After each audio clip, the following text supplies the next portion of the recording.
बुलढाणा जिल्हाधिकारी डॉक्टर किरण पाटील यांनी त्यांच्या पदाच्या अधिकारात नसतानाही त्यांनी सेवानिवृत्त अधिकारी व कर्मचाऱ्यांची नियमबाह्य नेमणूक केलेल्या प्रकरणाची चौकशी करून कारवाई करण्यात यावी या मागणीचे निवेदन विभागीय आयुक्तांना देण्यात आले।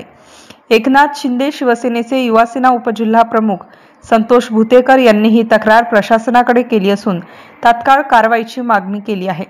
बुलढाणा जिल्हाधिकाऱ्यांनी नियमबाह्य पद्धतीने 5 अधिकारी व कर्मचाऱ्यांची नियुक्ती केली आहे। त्यामध्ये रवींद्र लहाने हे निवृत्त होण्यापूर्वी जिल्हाधिकाऱ्यांचे स्वीय सहाय्यक होते। त्यांना दुसऱ्या कार्यालयात अस्थापनेवर दाखवण्यात आले होते, मात्र आजही ते जिल्हाधिकाऱ्यांच्या दालनामध्ये काम करत असल्याचा आरोप संतोष भुतेकर यांनी केला आहे। आर्थिक देवाणघेवाण आणि भ्रष्टाचारासाठीच ह्या नियुक्त्या केल्याचा आरोप देखील यावेळी करण्यात आला आहे। MCN न्यूज मराठीकरिता प्रमोद मिश्रा, बुलढाणा।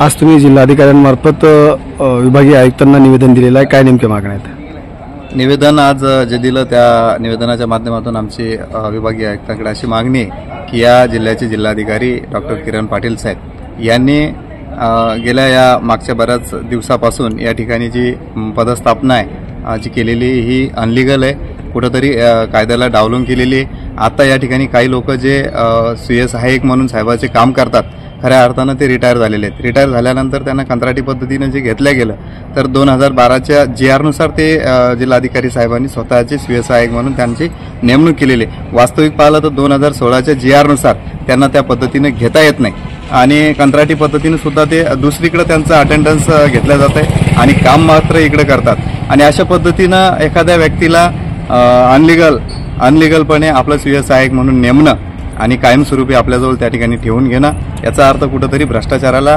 खतपाणी घातलं जात आहे। भ्रष्टाचार करण्याच्या उद्देशानं विशिष्ट लोकांना त्या ठिकाणी आपल्या पदाचा जिल्हाधिकारी पदाचा गैरवापर करून जवळ ठेवल्या जात आहे, असाच त्या ठिकाणी याचा अर्थ निघतो आणि त्यामुळं याच गोष्टीचं लक्ष वेधून आम्ही विभागीय आयुक्तांना निवेदन दिलेलं आहे। काय तुमची मागणी असणार आहे? आमची मागणी अशी आहे की या जिल्ह्यामध्ये अनेक बाबतीमध्ये भ्रष्टाचार सुरू आहे। अवैध रेती उत्खनन असेल, अवैध गिट्टी खदान उत्खनन असेल, अनेक धंदे त्या ठिकाणी सुरू आहेत आणि खऱ्या अर्थानं जिल्हाधिकारी किरण पाटील यांच्याकडे दुर्लक्ष झालेलं आहे। बरोबर आहे, यांच्यावरती वाच त्या ठिकाणी राहिलेला नाही। अनेक गोष्टीमध्ये अपहार झालेला आहे। मागची तलाठी भरतीमध्ये सुद्धा अपहार झाला, गौण खनिजाच्या बाबतीमध्ये सातत्यानं त्या ठिकाणी अपहार चालू आहे, पदस्थापनेच्या बाबतीमध्ये सुद्धा अपहार चालू आहे आणि हे कुठेतरी थांबलं पाहिजे।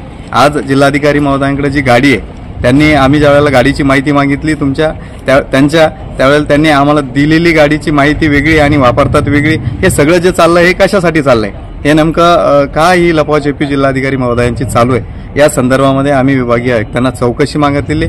चौकशी करून जर जिल्हाधिकारी त्या ठिकाणी दोषी असतीलच, आमचं म्हणणं आहे 100% दोषी आहेच, तर त्यांच्यावर कारवाई केली गेली पाहिजे। पूजा खेडकरच्या तसूभरही कमी आज आमचे जिल्हाधिकारी नाहीत असा आमचा स्पष्ट दावा आहे।